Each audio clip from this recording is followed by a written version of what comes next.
बड़ा ठंडा माहौल छा गया है यार। क्या बताऊं, जब से मैं मुंबई से यूपी आई, मल्होत्रा जी का कुछ पता नहीं है। मेरा ध्यान देते ही नहीं जरा सा भी। मैं सूखी जा रही हूँ वासलीन मार के। चल रही हूँ, बैठती हूँ कमरे में, अभी थोड़ी देर बाद कॉल करूंगी। हाँ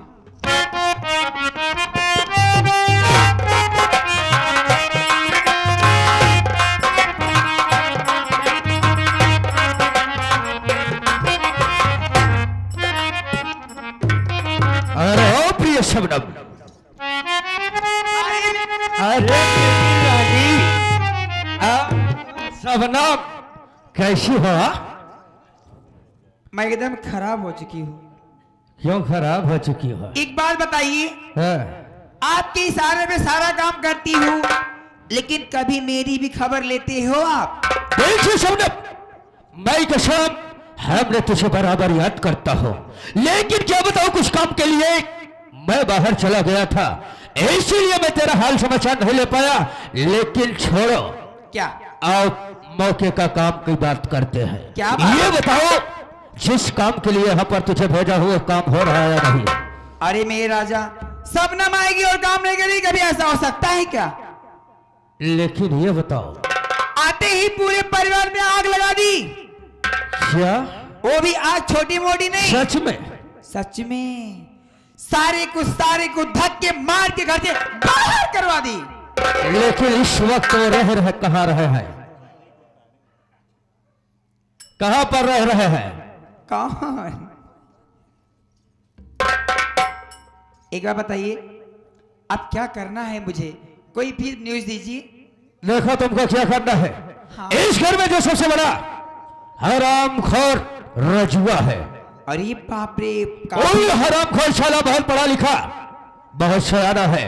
वो तो मैं जान- सोचता हूँ सबसे पहले रजुआ साले को रास्ते से कांटे से हटाओ, उसके बाद हम तुझे बताएंगे क्या करना पड़ेगा। अरे मेरे राजा, देखते जाओ मैं करती क्या हूँ झटका मार के। झटका मार के? लेकिन कैसे? जानू लगता कि जिए नहीं दे। सच में?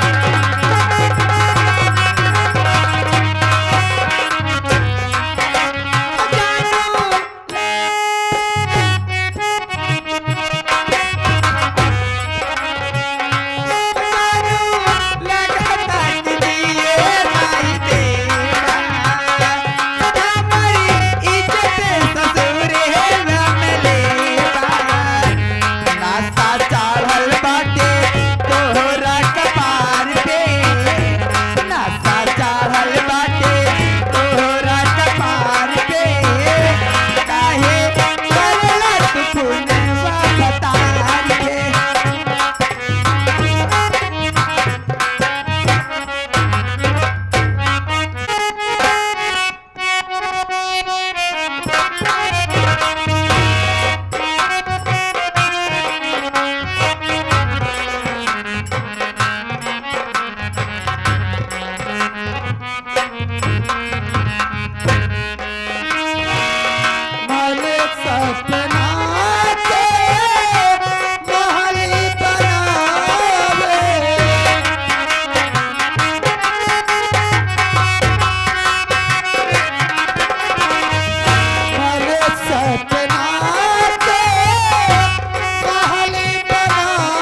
के बाबूजी जब से घर से निकाले हैं, नहीं मुझको खाना अच्छा लग रहा है और नहीं मुझको पानी अच्छा लग रहा है।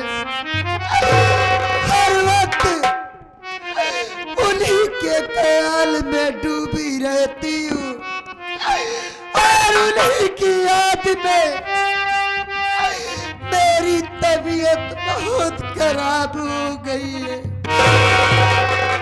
ये मालिक, ये मुझको क्या हो रहा है? मेरे सर में लहजाने की दर्द हो रहा है।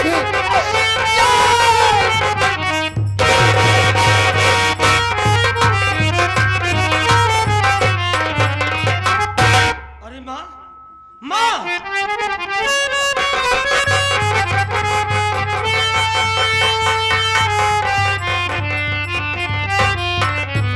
माँ, क्या हुआ?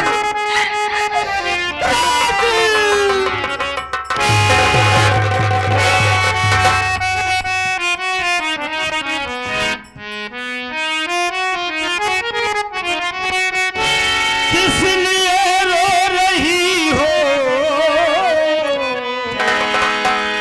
कहो मेरी माँ, रंग चेहरे का फीका नजर आ रहा, कैसी तबीयत तुम्हारी है मैया कहो।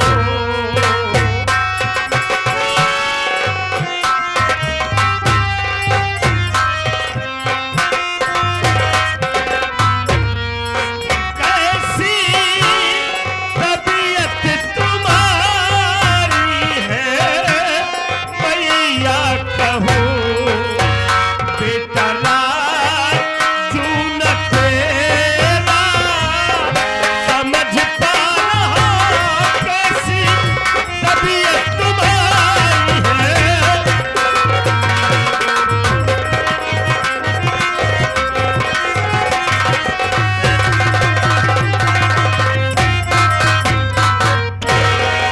माँ, क्या बात है? आखिर क्यों रो रही हो? बिस्तर के बिना जमीन पर लेटी हो? तुम्हारी तबीयत तो ठीक है? मेरी बात सुन मुन्ना।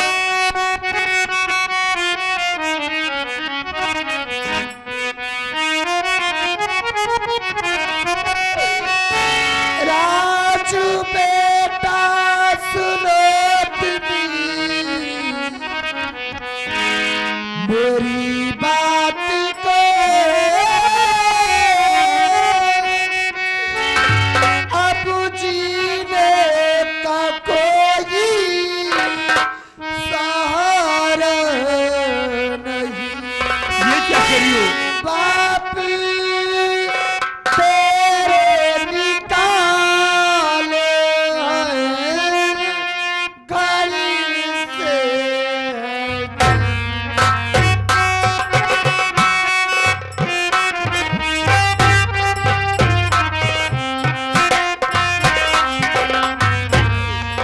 बाप तेरे निकाले घर से है जब इस जहां पे है कोई हमारा नहीं। बाप तेरे निकाले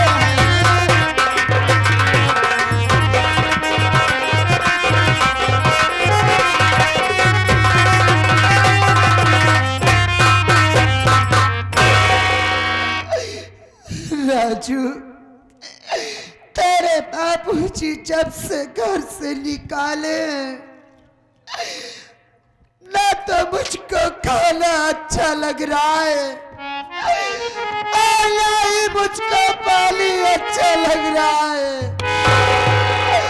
हर वक्त उन्हीं के ख्याल में डूबी रहती हूँ और उन्हीं की याद में मेरी तबीयत बहुत खराब हो गई है मेरे लाल। माँ, तू हमेशा बाबूजी को याद करती रहती है, इसी से तेरी तबीयत खराब हो गई है। हमने कितनी बार तुमसे कहा कि माँ भूल जाओ बाबूजी को, भूल जाओ। अगर ऐसे याद करती रहोगी, किसी दिन तुम्हारी तबीयत ज्यादा खराब हो जाएगी, फिर मैं क्या करूंगा माँ? भूल जाओ बाबूजी को। राजू, ये तू कैसी बात कर रहा है? अरे तेरे बाबूजी पहले घर से निकाल दिए हैं, लेकिन मैं उनको कैसे भूल जाऊं?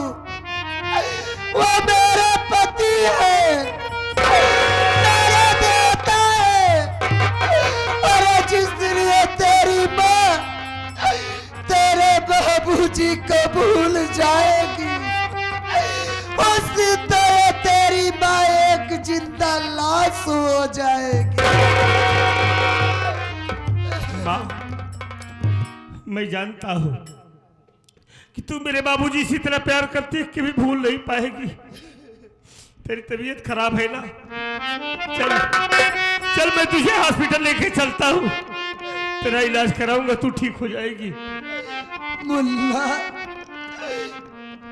तू अच्छी तरह से जानता है कि हमारे घर में एक फूटी कौड़ी नहीं है, तो तू मेरा इलाज कहाँ से करवाएगा? माँ, आज अपने घर में पैसा नहीं है ना, क्यों चिंता करियो, हम है ना। मैं जा रहा हूँ इसी वक्त बाबूजी के पास। आज बाबूजी के पास जाऊंगा और बाबूजी से मांगकर पैसे लाऊंगा। बाबूजी से बताऊंगा कि मेरी माँ बीमार है, मांगकर पैसे लाऊंगा, आपका इलाज कराऊंगा और आप ठीक हो जाओगी माँ। मुन्ना, तू अपने बाबूजी के पास जाना चाहता है? अरे क्या उस दिन की बात भूल गया? तेरे बाबूजी एक पराई औरत के चक्कर में आके तुम दोनों भाइयों को बेरहमी से पीट रहे थे। अरे जरा सोच मेरे लाल, तू अपने बाबूजी के पास जाएगा, तेरे बाबूजी तुझको देखेंगे तो कहीं गुस्से में आकर तेरे ऊपर फिर से हाथ न उठा।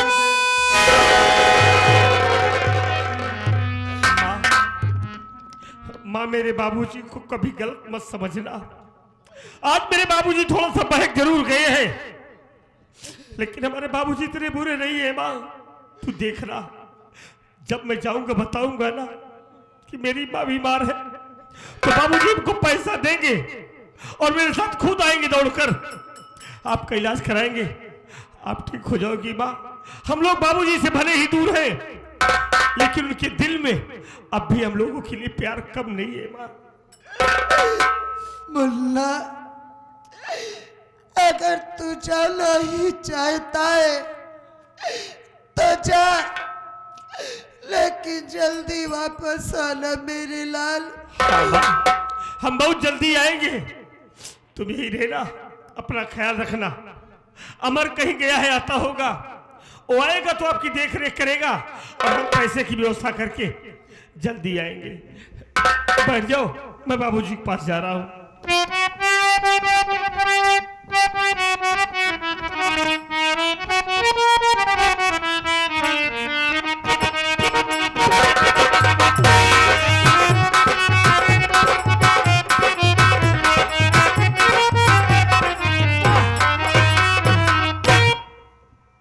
या मालिक, इससे पहले मैं जब भी कभी अपने इस बगीचे वाली झोपड़ी में आया और बाहर से माँ को आवाज दिया, मेरी माँ मेरी आवाज सुनते ही झोपड़ी से बाहर निकलकर दौड़कर मुझे अपने गले से लगा लिया करती थी। लेकिन आज अचानक बात क्या है, जो माँ उदास बैठी हुई है? माँ, ओ माँ, माँ, माँ,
बात है माँ, जो आप रो रही है, आपके आंखों से आंसू बह रहे हैं, क्या आपको कोई तकलीफ है क्या माँ?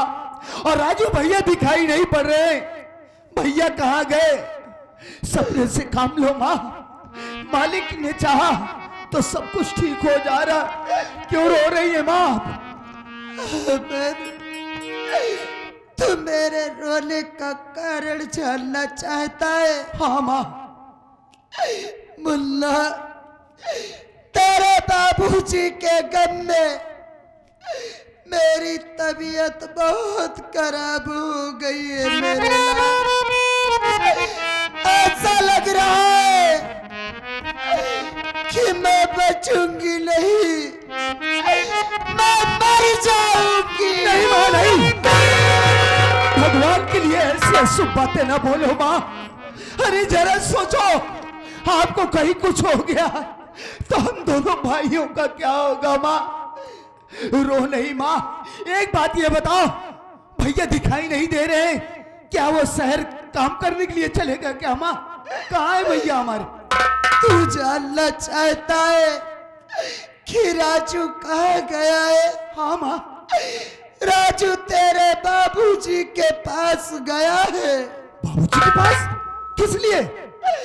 वो इसलिए गया है, तेरे बाबूजी से कुछ पैसा लेकर आएगा और मेरा इलाज करवाएगा। लेकिन मुन्ना, राजू को काफी टाइम हो गए हुए, लेकिन वो अभी तक लौट कर नहीं आया। ए माँ, अरे भैया के लिए आप इतना फिक्र क्यों कर रही है? आज मेरे भैया ने जो फैसला लिया है बिल्कुल ठीक लिया है माँ। वो इस वक्त बाबूजी के पास आपके इलाज के लिए पैसा मांगने के लिए गए हैं। देख लेना माँ, जिस वक्त भैया बाबूजी के पास पहुंचेंगे उनके सामने आऊंगे, बाबूजी उन्हें देखते ही दौड़कर अपने गले से लगा लेंगे। और भैया जब आपके विषय में बाबूजी से बतलाएंगे तो बाबूजी उन्हें पैसा ही नहीं देंगे माँ, बल्कि देख लेना वो भैया के साथ भागे भागे यहाँ आएंगे और आपका इलाज करवाएंगे, आप बिल्कुल ठीक हो जाएंगे माँ। और माँ आप जानती है कि काफी दिनों बाद भैया बाबूजी के पास गए हैं, हो सकता है कि बाबूजी की ममता उमड़ पड़े और भैया को रोक ले। देखो माँ, अगर भैया नहीं आते हैं तो मैं आपसे वादा कर रहा हूं, मैं बाबूजी के पास जाऊंगा और भैया को बहुत जल्द लिवा कर वापस आ जाऊंगा। मुन्ना, तू भी अपने बाबूजी के पास जाना चाहता है? हाँ माँ। लेकिन अमर, मैं तुझसे एक बात कहना चाहती हूँ, मेरी बात मानेगा, इनकार तो नहीं करेगा? अरे आप कैसी बातें कर रही हैं माँ, आप कहिए तो सही, मैं आपकी बात को मानूंगा। मैं तुझसे यही कहना चाहती हूँ कि जैसे तू अपने बाबूजी के पास जा रहा है, वैसे ही मुझको भी अपने साथ लिवा के चल मेरे लाल। इसलिए कि तेरे बाबूजी को देखने के लिए मेरी ये आंखें तरस गई मेरे लाल। माँ देखो माँ, आप ये अच्छी तरीके से जानती हैं इस वक्त बाबूजी वो हमारी जो नई माँ आई है पूरी तरह उन्हीं के कहने सुनने पर चल रहे हैं, वो एक भी बात नहीं मानेंगे। देखो माँ, मैं यहाँ से जा रहा हूँ बाबूजी के पास, वहां का माहौल ठीक रहेगा। अगर बाबूजी का गुस्सा नॉर्मल होगा माँ तो वादा करता हूँ वहां से लौटने के बाद एक न एक दिन आपको जरूर अपने साथ विवाह चलूंगा बाबूजी के पास। मुन्ना, मैं तेरे सामने हाथ जोड़ती हूँ, मैं तुझसे विनती करती हूँ, मुझको अपने साथ लिवा के चल मेरे लाल। तू चिंता मत कर, मैं तेरे बाबूजी के पास नहीं जाऊंगी, मैं उनको दूर से ही देख लूंगी, मेरे इस जी को बोध तो जाएगा। माँ, मैं आपके दिल के दर्द को अच्छी तरीके से जानता हूँ माँ, लेकिन क्या करूं, मजबूर हूं। मुझे आप जाने दीजिए माँ, वहां से आने के बाद मैं वादा करता हूं कि एक न एक दिन मैं आपको अपने साथ बाबूजी के पास जरूर लिवा कर चलूंगा। रो नहीं माँ, अगर बाबूजी के ख्याल में आप इसी तरीके से रोती रहेंगी माँ, आपको अगर कुछ हो जाएगा तो इस दुनिया में हम दोनों भाइयों का कौन सहारा बनेगा माँ? अरे आप हमारी जन्मदाता हो, हमारी माँ हो। नहीं माँ, रो नहीं, आप ही से तो हमारा जीवन है माँ, रो नहीं।